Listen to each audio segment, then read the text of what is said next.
I'm very sure I have an addiction to pigeons. My dream is to be a national race winner. When I see me as an 80 years old man, I hope I was a big name.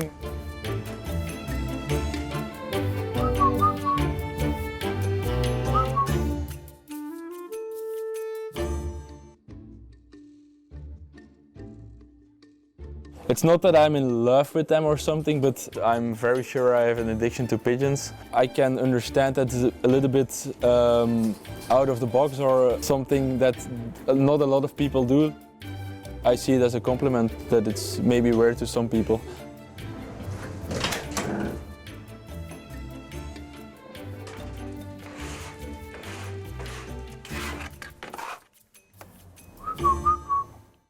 A pigeon fancier is for me someone who loves pigeons, who wants to compete with them and who likes to win.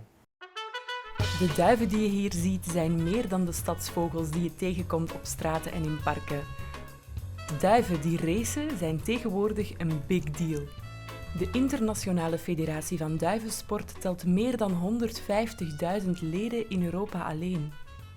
En België is het land met het meest aantal leden. Maar liefst 21.000 Belgen doen aan duivensport. En daar is de 24-jarige Kobe één van. Kobe brengt zijn dagen door tussen de prijsduiven.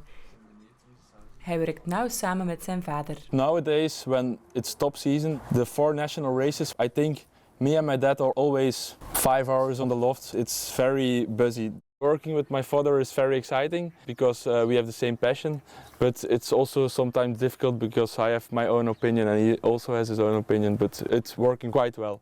Kobe is de jongste van een generatie beroemde duivenmelkers.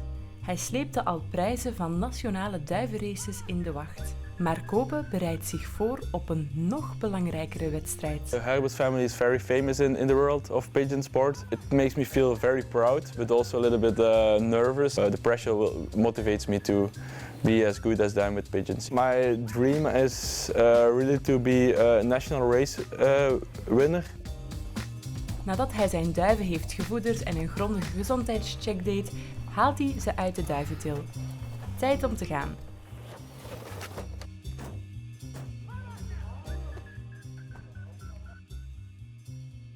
In dit lokaal komen duivenfokkers uit de regio samen.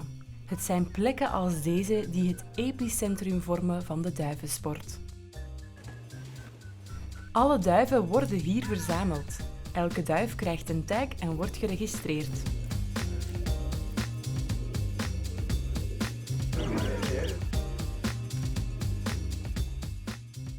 Ook hier hangt het vol foto's van Kobe's familie. So this is my granddad a lot of years ago and this is my great-granddad.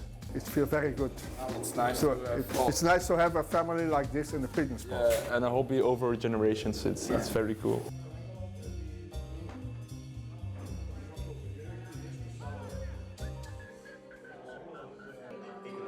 Maar de duivensport is meer dan samen een biertje drinken. My birds get out every day without a leash, can fly like 50 kilometers away, so I don't see the cruelty of it and I think they have a beautiful life. Every flight on a higher distance, you lost like 5 to 7% of your pigeons every race. I don't think we can feel guilty about it because I think in nature also, when pigeons fly, they fly against a fence or a window or something like that. Hey. Hey opa, ça va? Ja, dat is lang geleden. Ja, dat is lang geleden. Nee, dat je aan het programma. Joe Herbert is een wereldberoemde duivenmelker. Hij bezit wel 2000 duiven. De vader van Kobe, Raf, verzorgt als arts de beste prijzenduiven van België. En Kobe's grootvader Philippe won in zijn leven bijna alle wedstrijden.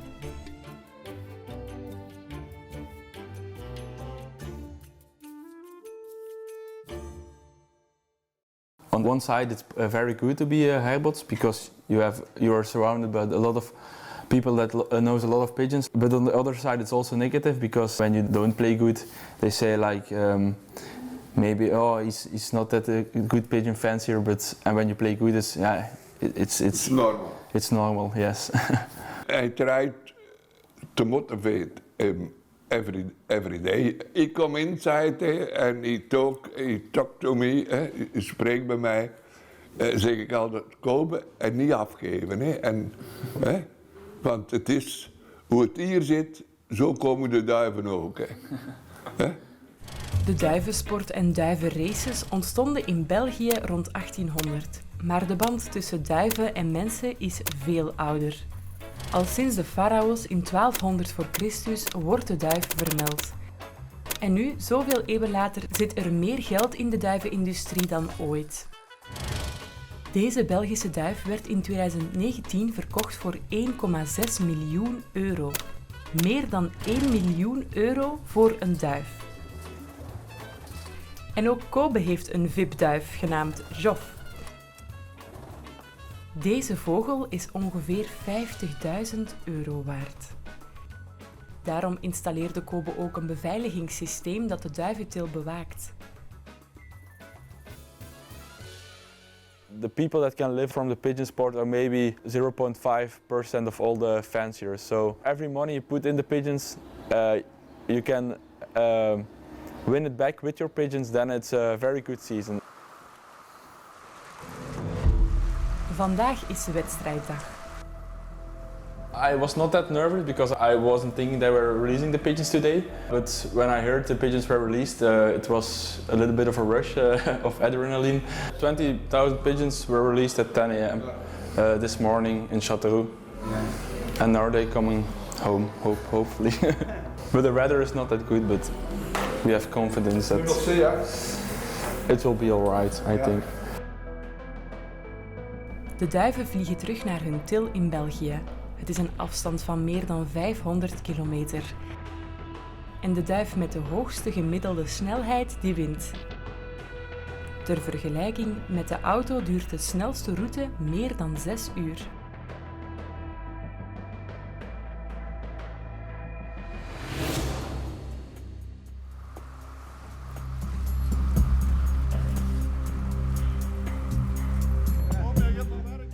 Iedereen wil de duiven zien aankomen.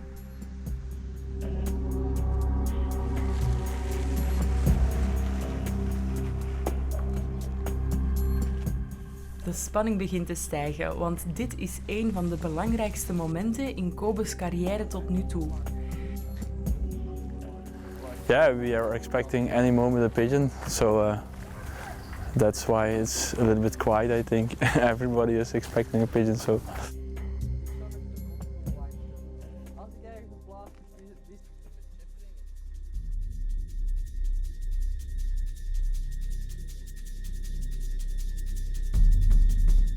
En dan gebeurt het plots. Ja.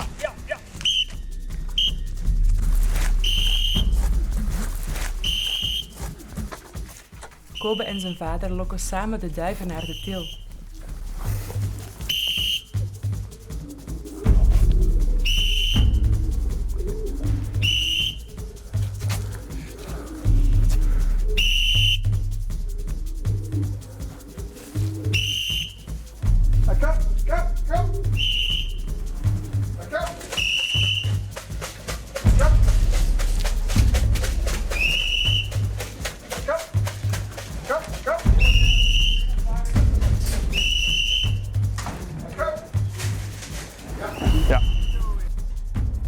En de eerste duif is veilig aangekomen. Yeah, another pigeon. In de minuten daarna halen ook andere duiven de finish. That's what I like the most about the races, when they come home and they're like a plane or something. Kobe's eerste duif arriveerde als 35ste van de 20.000 duiven. Dat is niet het resultaat waarmee hij zijn stempel wilde drukken op de duivensport, maar toch is Kobe blij. I think when my grandfather will see the result, he will be very proud of it, and that's something special to do. Kobe moet nu een jaar wachten op een nieuw seizoen. Maar het ontbreekt hem niet aan ambitie. When I see me as a 80 years old man, I hope I was a big name, and maybe then at 80 also some of my sons or daughters will be a big name. I hope that will be the situation.